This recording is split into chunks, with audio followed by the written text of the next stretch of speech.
Thank you very much, Machine. I didn't know you knew my grandmother so well. Always buys me great socks for Christmas. So you got any favorite socks, Vedi? I have Pokemon socks. Okay. A specific Pokemon or? Yeah, it's the starter Pokemon. Which one? Wait, no, there are a collection of socks that have from Gen 1 or yeah, Gen okay. 1. Of course, Gen 1. We're oldies, man. We're the OG Pokemon. I don't even know the names of any of the new Pokemon. You don't know Cyndaquil? That's not new. That's not like Gen 1. 2. Yeah, but it's new. But okay. There's the one that looks like an ice cream cone. Let's not, Medic. Let's There's not the set start. of keys. No, Have you seen the set of keys? Stop it. Anyway, look at socks. Sets us off. Welcome, everyone. We're back here for week 4. We're just about to hit the halfway mark for the LEC. And what a way to kick things off. Vitality coming off a fantastic week 3. Definitely. Looking to continue that win streak against Astralis, who have struggled a little bit. But we'll see what adaptations they have made coming into this week. It's definitely going to be a very important game. We've already heard the analyst breakdown. What are your thoughts, Medic? I think Astralis have currently lost 5 games in a row. Yeah. Vitality have won 3 games in a row. Right. And by the transitive properties of winning and losing, it's going to be pretty one-sided. That would be your expectation. Yeah. Clearly, you haven't watched the LEC before. That is true.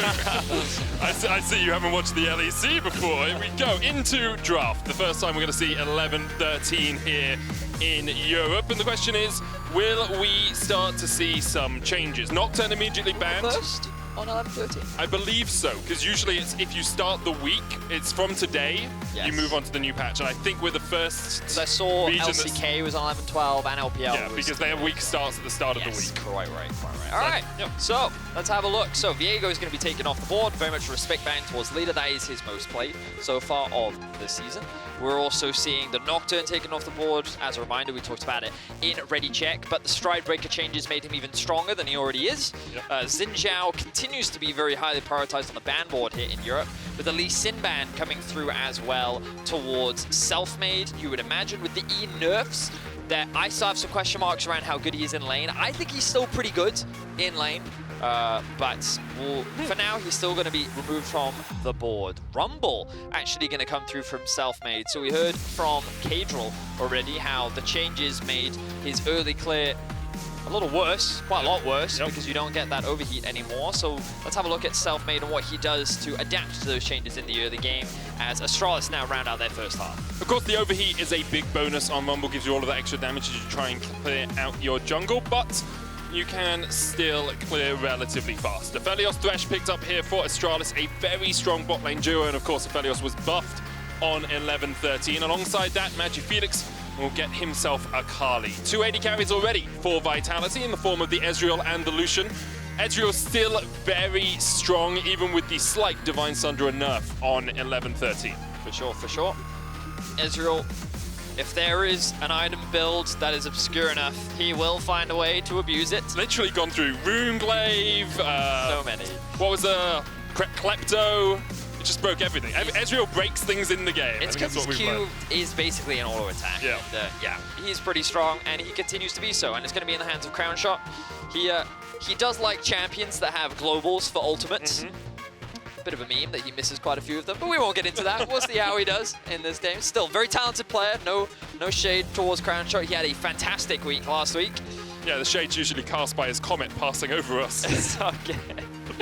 Astralis, I do like their first half, getting a very solid core. The Aphelios with the Akali, pretty good scaling, pretty good pick potential. With the bans coming through, Gwen being removed, Braun taken off the board as well. Vitality targeting those junglers to limit Zanzarah's early game impact.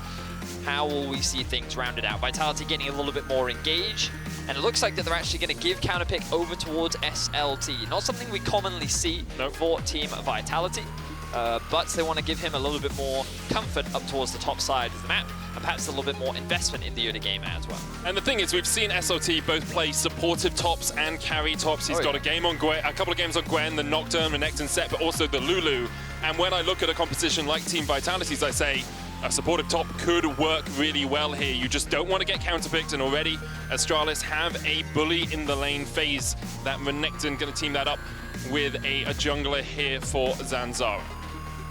So what jungler will he go for?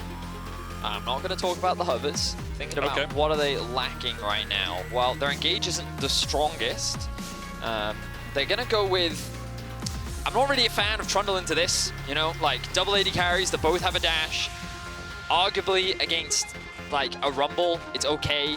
But in terms of early matchup, like I think Trundle is always strong in the early matchup, and with the changes to Rumble, I'm not quite sure if his early game suddenly got like weaker, but Rumble has always been quite a strong early duelist. But I think the biggest problem for Astralis right now is that they don't have the best engage, and I think that Vitality's comp is actually very long range. You have Gangplank ultimate, which I think is fantastic against Aphelios. You also have the Ezreal that basically kites you and keeps your arm's length. Yep. You then have a secondary AD carry. You have Rumble's ultimate that's like... I think that it's just a very good long-range comp that can then engage with the Nautilus afterwards, and they can use the GP ultimate and the Rumble ultimate to actually set up a fight for themselves. So I think that on paper, I just kind of prefer Vitality's comp. They have pushing mids. They have a pretty safe top side. I think Gangplank at level 1 and level 2 can even win this matchup against Renekton. I think the bot side is going to be relatively weak. Sorry, weak, that's not what I meant. I meant like that they're likely going to concede the push in the early 2 versus 2, but when you have the priority in mid-jungle that Leader and Selfmade like to have often, I think that they can leverage that to kind of turn in their favor. So I think this is going to be a difficult game for Astralis. We'll see how they turn it around. They do have some strong late game with the Aphelios, but I wonder if he's even going to be able to get that damage off. We're going to be jumping into our first game of the day, Astralis versus Vitality, so let's get into it.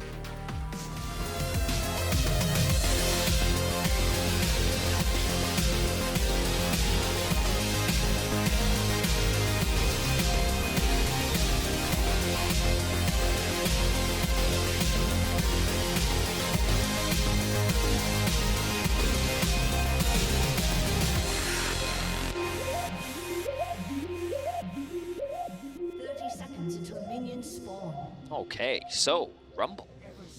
To go specifically into the nerfs that happened on 11-13, the scratch shield, the W, the cooldown was increased, which means that stacking that passive early is a little bit harder. So observers, could you quickly just click on Selfmade once again? I think I saw that he hasn't started anything yet. So we'll keep an eye on what he decides to start. I have heard that you can start with the Q instead of the W to still act as like pretty effective wave clear. But I am interested to see what the adaptations are from Selfmade and how he will shift up. Because right now, as you can see, he's not building up any heat. But that was one of the big advantages that Rumble has, because when you got into that overheat, you were able to clear very quickly. He's actually going to start with the E. Okay, so this is pretty interesting.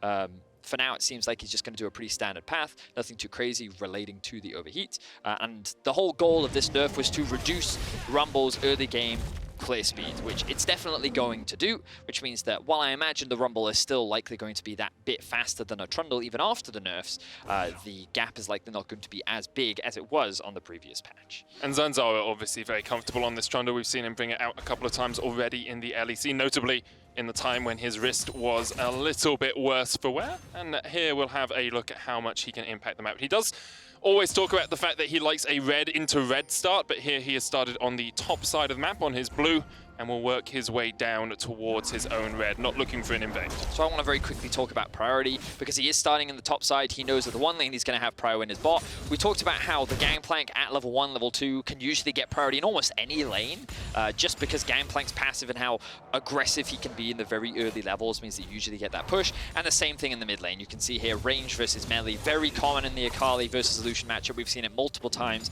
At level 6, the Akali can have kill pressure on a Lucian, but until that point, the Lucian's just going to continue to bully out the Akali from lane. So with that prio, it means a very easy topside Scuttle Crab for Selfmade, which is likely what he's going to look to play for.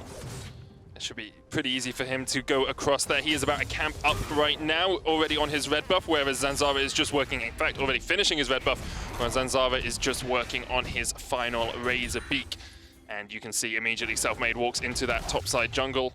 And we'll probably look to see just how many camps are being cleared out here. You want to keep tracks on exactly where the Trundle is. If you know this has been cleared completely, you know just about where he's going to be on the bot side of the map. And with Labrov and Crownshot being pushed under the wave, they want to avoid the possibility of being dived by Zanzarah, who could have gone for a faster clear. As you rightly said, it's very much just confirming where the enemy jungler is. With the Gromp gone, you could say with relative certainty, he's probably bot side, guys. It makes sense. He's not doing anything too crazy.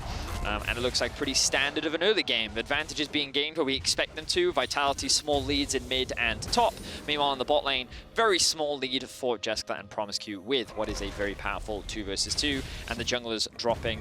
Yeah, normally you see these wards dropped on the Gromp so that you can see the respawn timer, but also you can get an idea of what the enemy jungler is doing, because if Selfmade ganks top now, if you're the Trundle, you can actually steal that Gromp, whereas if he shows up on the Gromp, then you're like, okay, well now I know what side of the map he's on. So it's just constantly about getting information, making informed decisions, and then kind of adapting your pathing depending on what makes the most sense. And you see WhiteKnight doing the same thing here, realizing I can't push up that far, I do not have the vision. I know that Selfmade can have worked his way up towards the top side. He has pushing top, pushing mid, and WhiteKnight will have to burn his teleport to get back on into this lane. Selfmade could have stayed around if he'd wanted to and seen perhaps if he could get WhiteKnight's flash out as well, but a full health Renekton with a Doran's shield, with a Doran's blade, and with flash up isn't the easiest target when you have no CC from your top or your jungler. Very much agree. You can see now Selfmade pathing back towards the Gromp, so nothing too crazy. Ooh.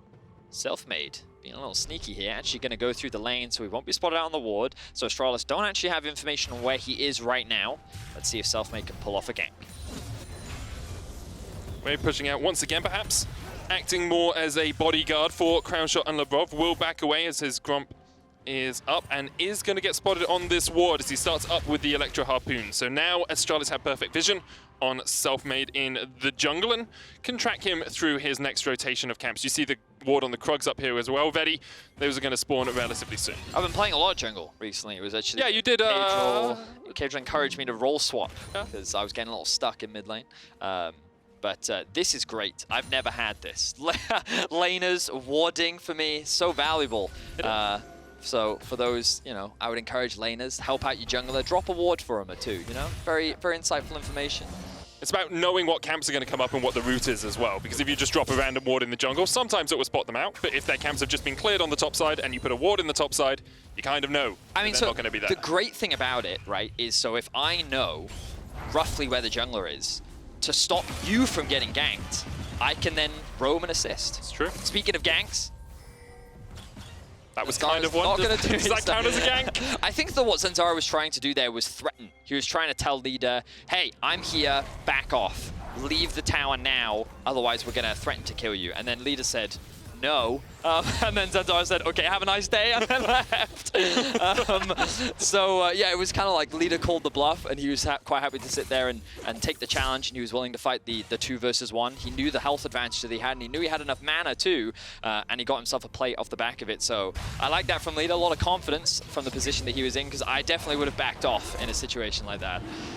And Zanzarah, after baiting, well, trying to force lead out of lane in the mid lane, decides instead his prize will be an Ocean Drake. 6 minutes in, first dragon of the game here for Astralis, and as you said, Vedi, things pretty even between these two teams. A CS lead for leader in the mid lane, about 15 up or so, means that there's about a 400 gold lead for Vitality across the board. You can see promisq already roaming around a little bit here.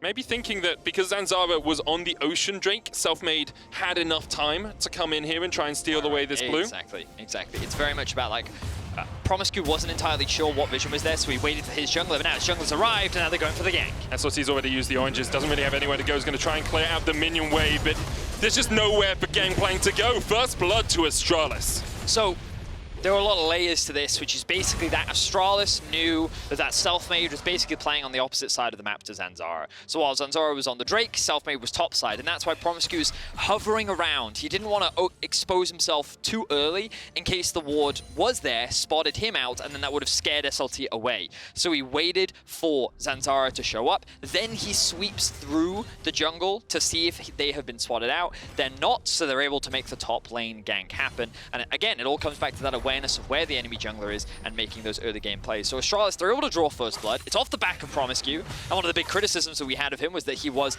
the giver of first blood throughout the split. Last week he was able to avoid that finally. He did die shortly after, but this week now he assists his team in securing first blood, and Astralis have not had many this split. No, not at all. And I will say as well, we wondered if Selfmade would be able to take over the jungle with this rumble, you know, fast, early clear against a Trundle that only really has single target clear. Zanzarah hasn't fallen behind at all in this matchup. At the moment, he has got an extra Ocean Drake. He's assisted in First Blood. Now he's starting up the Rift Herald. He didn't have push in the top lane. He didn't have push in the mid lane. Perhaps he needs to be a little wary about the fact that Vitality could collapse on this. Leader still in mid lane. Labrov working his way up, but SLT's just walked straight in. Does still have the flash, but already he is down before he can even flash. And that equalizer is only going to tick away at the Herald. Now, Astralis will retreat from this. You can see promisq is working his way all the way up from bottom lane and is a little bit late to the play, but Astralis will have a numbers advantage in about 5 seconds' time. Vitality looking to take it, but Zanzarah still has the smite. Zanzarah will fall first. 2v3 for the moment. promisq on his way as well, and WhiteKnight almost goes down. The Lantern has been pink warded there by Labrov. Hook comes out into the box. Selfmade falls. The Rift Herald actually was taken by Leader, I believe. Vitality must have got it. MagiFelix flashing in. Hits the shuriken, gets the double. Leader still has flash, but the flash play doesn't quite keep him in range. The Lantern across the wall will not give enough vision for MagiFelix to follow up. So that ends up being a 3-for-2 overall in favor of Astralis. SLT has now rejoined the fight, but a very extended engage that started off with, honestly, SLT making a big mistake. Yep. The idea from Vitality was to collapse, but Leader actually pushed in mid first, and Selfmade was still doing his red buff before SLT had already moved up, and there actually wasn't enough time for the rest of the team to collapse. So he ended up getting collapsed on instead. He ends up losing his life, and then Vitality saying, well, we have numbers advantage. So let's see where we come back in this play. So again, look at the minimap right now. So the idea is that Selfmade and Leader all collapse with the support coming through first, but Selfmade only just finishes the red buff. Leader is pushing out mid, so SLT is just too early on the play, ends up getting punished for it. Good damage, though, from Selfmade using his ultimate. Now, Vitality, they create a 3 versus 3 situation. Because the Herald is facing away from them, they're able to get the smite and last hit from Selfmade. They end up securing it, and this looks like a very promising fight. But then with promisq arriving, and specifically here, great hook, MagiFelix gets the initial kill on the Selfmade, and with him gone, MagiFelix is now like, oh, we can actually win this. I have a health advantage. I have the damage. Misses the Q there onto Labrov. Fortunately enough, is able to land the E though, and then forces Leader's flash out. So Astralis end up coming out ahead in the kills. They do end up losing out on the Herald. But in this early game, they're doing pretty well. They're matching Vitality in a lot of these early skirmishes. They're being very proactive on the map. So where exactly is this goal difference coming from? It is mid lane. Yep. It is Leader on the Lucian, who ended up taking that mid tier 1 tower, which I missed while the replay was going on. So they ended up using that Herald to secure that objective. So even though Astralis had the kill lead, have been very proactive, that loss of the Herald ends up hurting Astralis overall. And it's a bad sign for Astralis in the moments to come as well. Vitality, when they are ahead at 15 minutes, well, they end up winning the game more times than not. They get a 4,500 gold lead at 15 minutes in wins. They have high kills to death ratio. They're in a major lead for the majority of the game. They're rarely ever in a deficit. Now, when they're behind, they do end up losing a lot of the time. But right now, Vitality are the ones turning the screw against Astralis and getting this early lead. And to add another layer onto these stats, a lot of their losses were actually in the first 2 weeks. Yep. Oh, MagiFelix.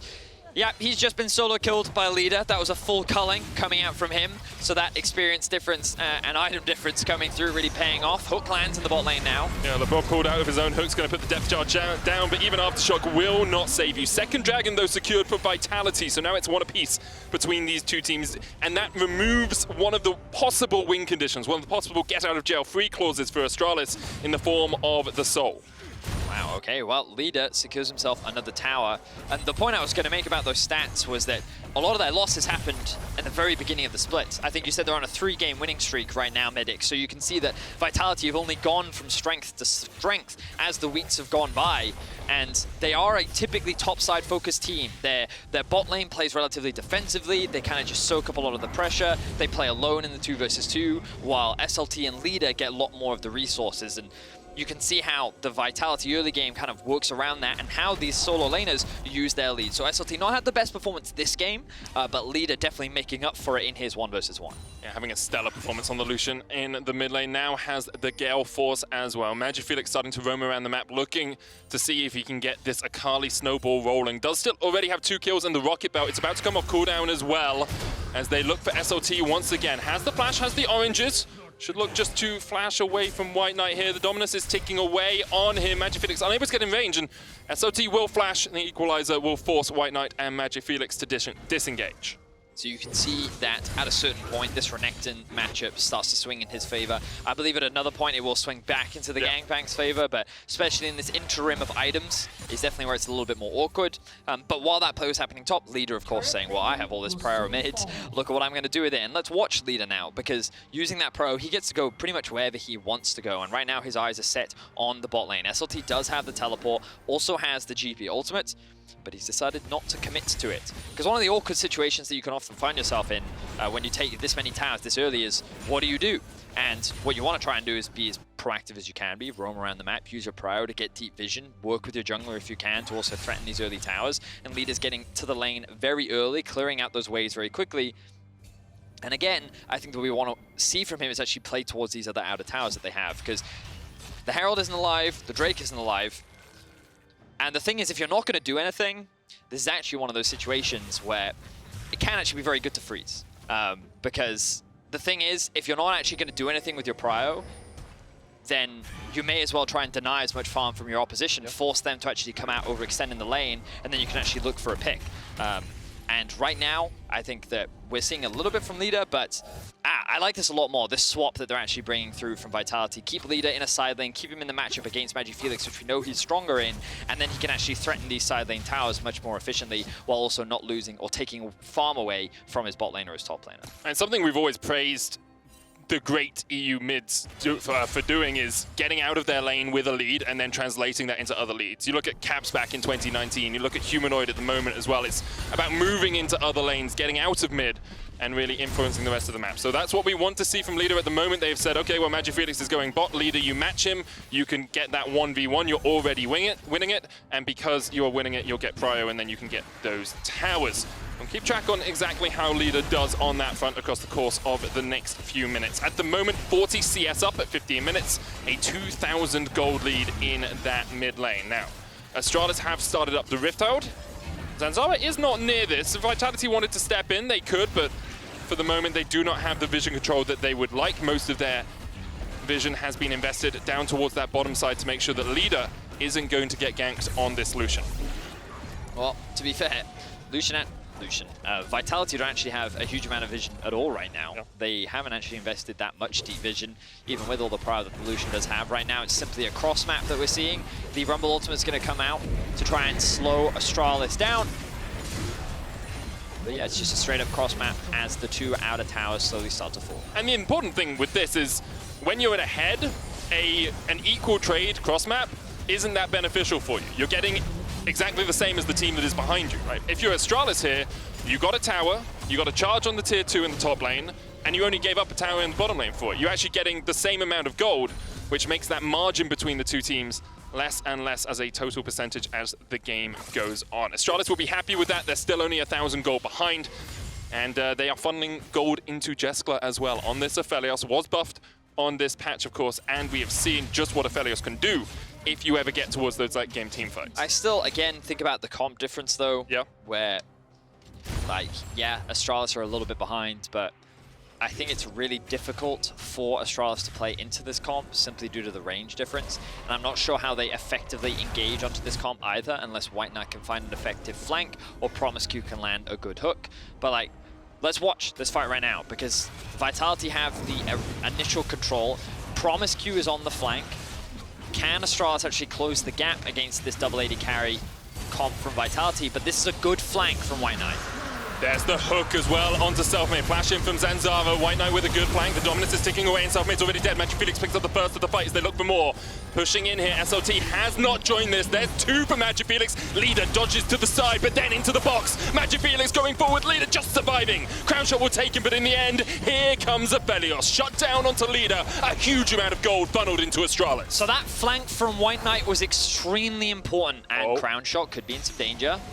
Here comes Jeskla once again. Crownshot down. Jeskla gets his first 2 kills of the game, and one of them was that shutdown. Very well executed fight here from Astralis, because my biggest concern was Astralis' ability to actually get the engage off, and they're able to do it very well.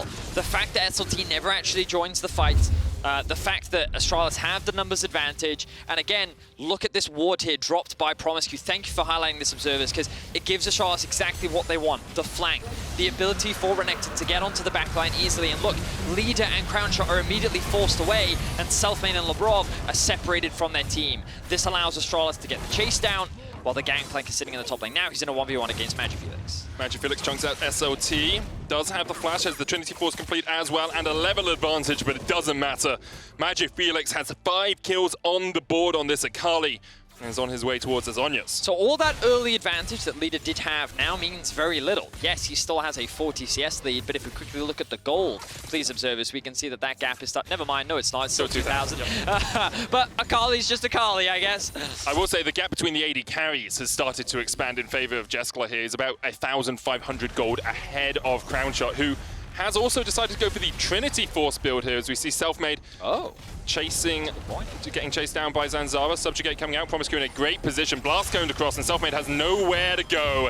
Jeskla will be gifted this kill. There's the cannon barrage, and Vitality want this fight. Vitality always want the fight. promisq flashes away. SOT now in the midst of 3 members of Astralis. Goes low. Here comes WhiteKnight as well. Labrov is on the wrong side of the wall. The rest of his team has to retreat as Astralis get 2 more kills. Oh. Choking on my spit like Vitality have choked the last few minutes of this game, Vedi. Seems like it. Astralis, they're doing great. They're finding these picks. Literally, what we were talking about, right? Like, in order for them to gain a foothold over this game, they need to be finding picks, looking for flanks, and they repeatedly done that. MagiFelix gets a solo kill onto SLT up in the top lane. Selfmade then comes in to try and get that pick. Zanzarah and promisq then answer. They then find another pick onto Labrov, and it's just kill after kill after kill after kill. And you can see that that's slowly starting to mount this huge gold lead, and Akali is only going to continue to get stronger. And yes, Leader is still very strong. He could just be the difference maker, and perhaps with better execution, Vitality can still just win out on the team fights. But it's going to get to a point where that gold gap is too big, that even if your comp should be, in theory, better on paper, doesn't matter, because that goal difference is more than enough to compensate for it. Oh, I love this. The rush of the Baron, they're going to say to Vitality, well, you know what? We think we're stronger than you right now, so we're going to force you to fight, or we're going to get ourselves a Baron. Selfmade is doing Gromp. SOT does not have TP. Labrov and Crownshot might now realize that it's happening, but MagiFelix is still in the mid lane and could look for a flank position. SOT is on his way, but he's still in mid. That Baron should go to Astralis. Smite by Zanzarah, now secured. Astralis might look for a little bit more, might look for the fight here. There's the Moonlight Vigil, there's the double root, the equalizer coming out. Zanzarah down to half HP as Leader goes in for the chase, dashing forward, can't quite get the damage down onto Zanzarah that they needed in the end. Selfmade will burn him down, cannon barrage now used as well. Astralis on full retreat. All guns blazing from Vitality as they step forward and forward and forward, but the disengage is strong here for Astralis, and Vitality can only get 1. So you can see how Astralis, when they play the front to back, how much harder it is to actually engage onto this Vitality squad. Even though they have the gold lead overall, let's have a look at this. So Leader and Crownshot just continue to poke as they start to back away. Slows, barrels, everything comes through, and then the equalizer from Rumble as well does so much damage before Astralis even get a hit onto the Vitality squad. And this is kind of how I expected the team fights to play out.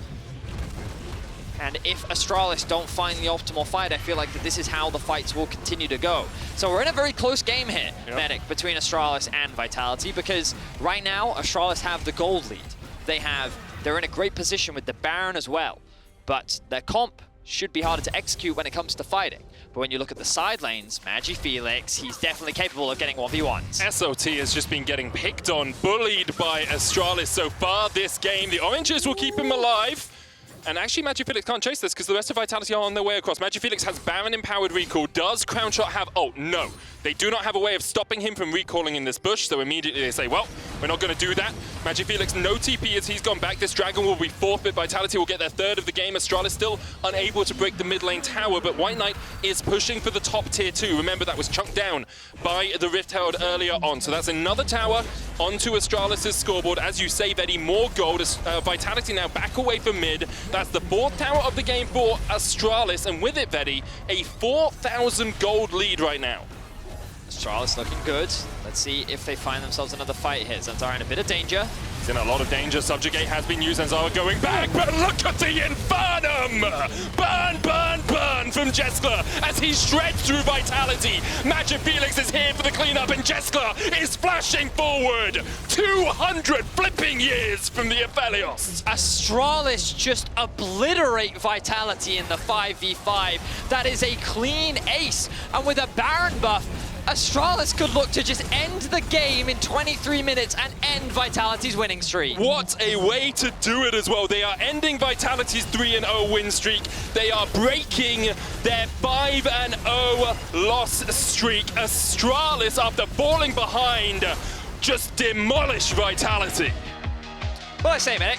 What I say? Clearly you haven't watched the LEC before. I told you. Expectations mean absolutely nothing here in Europe. What a performance as well from Astralis. Like, leader was so far ahead. Yep. He was 2,000 gold ahead. And Astralis found pick after pick after pick after pick. And you mentioned it in the game, Vedi. promisq was instrumental to a lot of those picks. Like his positioning, his blast cone over the back to catch out SOT the second time. Incredible stuff from Astralis. Yeah, Thresh was really powerful. The fact they were able to find picks. They played a lot of fights well. We could see a couple of examples of why fights could be hard for them, but I think that they prepared well. Yep. And then in that final fight, I'm not even sure how it all ended so quickly, because originally it looked quite bad for Astralis, but then the Aphelios ulted, Akali came in, Akali cleaned up the Renekton flank. Like, it was all so good. So huge props to Astralis, a very valuable win to kind of knock Vitality down a peg. And to get themselves up a peg as well. Key player of the game votes at LEC on Twitter. WhiteKnight, MagiFelix, and promisq are your options. And we'll soon hear from Ashley Kang and Zanzarah before SK Gaming look for their second win of summer against spring finalists Rogue.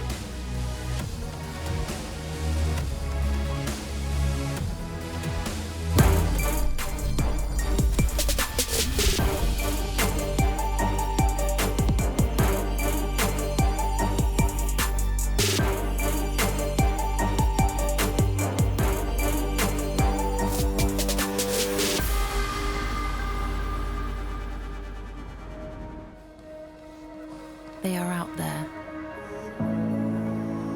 waiting to be discovered. Some of them are big, and some of them are small. But that's the thing with ideas. They don't just come to you. To find them, you have to move. Kia, movement that inspires. A lion! Oh yes, the king of the jungle.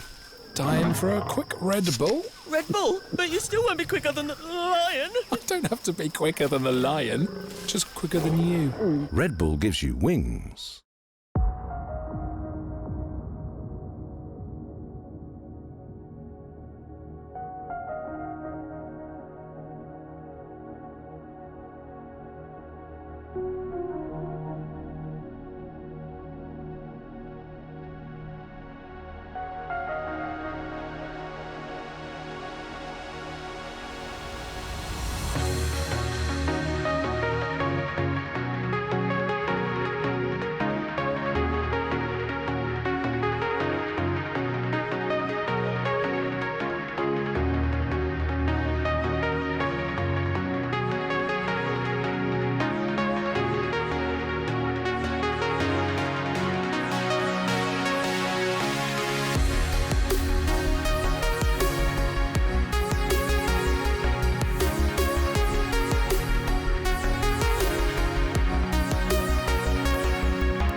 Welcome back to the LEC.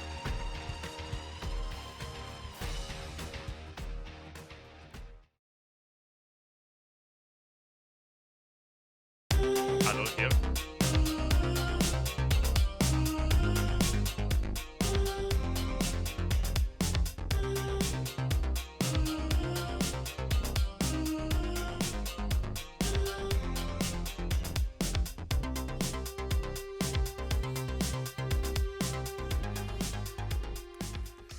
Hello and welcome back to the LEC studio. It looks like Ashley's having some issues with her mic, but we'll go ahead and try and steer this ship in some sort of insightful direction. Zanzarah is calling in, as well as Ender living within the TV. Zanzarah, can you hear us okay? Let me out!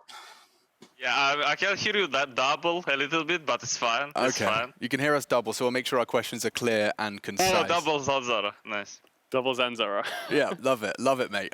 So first things first, dude, congratulations. You guys made that short work of Vitality, and Vitality fresh off of a 2-0 week themselves, taking big names down, such as G2. So this is a big scalp to take. You feeling good off that one?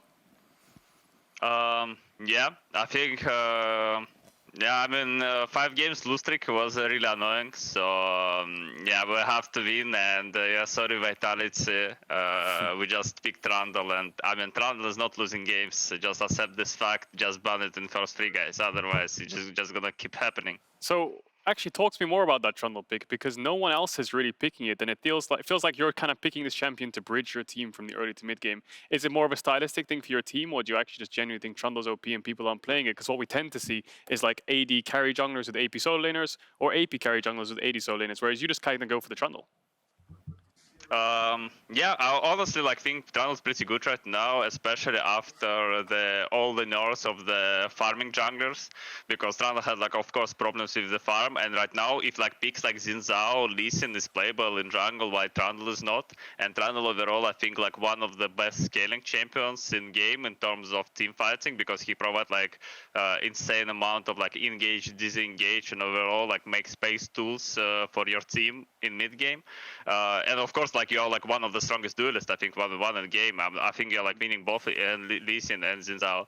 So yeah, I think Trundle's pretty good right now, and it worked pretty good for us in competitive and in practice games. So yeah, I think Trundle's pretty broken, but I don't understand why people don't play it. As I talked with some people, they think just farming too slow, but as you saw this game, I was same farm as Rumble, one of the fastest jungler, and yeah, was not a problem. Do you attribute this pick more to the kind of jungle changes, where we saw the jungle change as the respawn time was actually got increased to 2:15 rather than 2 minutes? Did that kind of give Trundle the push that he needed to become a meta champion in your eyes?